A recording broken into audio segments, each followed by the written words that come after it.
My name is Desiree Stage, and I'm the creator of Live Through This, which is a series of portraits and stories of suicide attempt survivors across the United States. I'm saying, hey, just tell me your story. I want to hear what you've got to say. And let's show the people your face. Let's tell them your name. Let's let them know that you are real. And oftentimes, when they are a part of Live Through This, it's the first time they've shared their story.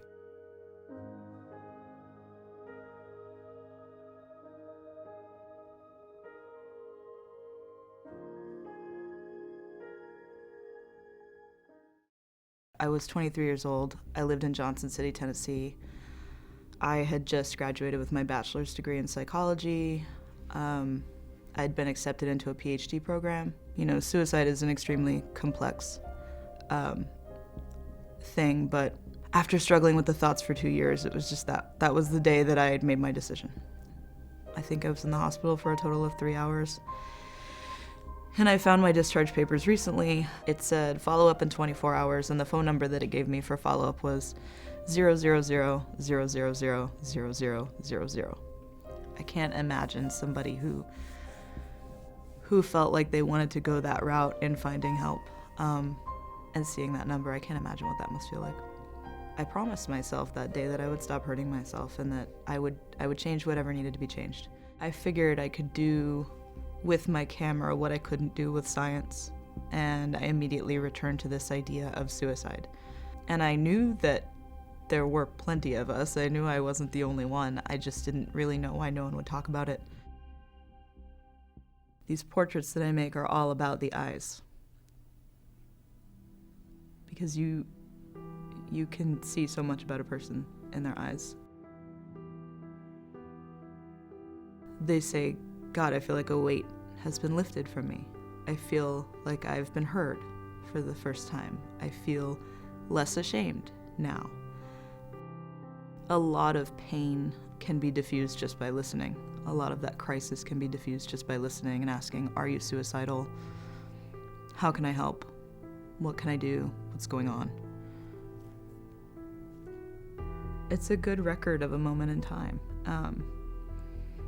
And someone told me yesterday, I think it was, that they can look back at their story and at their portrait and go, okay, I felt like this then, and now I feel like this now. And oftentimes they feel better, that it's a measure of healing in a way.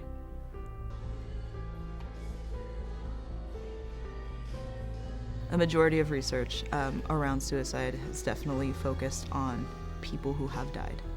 With anything else, you would ask an expert. People with lived experience are experts on their own lives and their own experiences. We focus so much on how do we prevent suicide, all the bad things surrounding it, the risk factors. We never focus on post-traumatic growth. What did you learn from this traumatic experience in your life?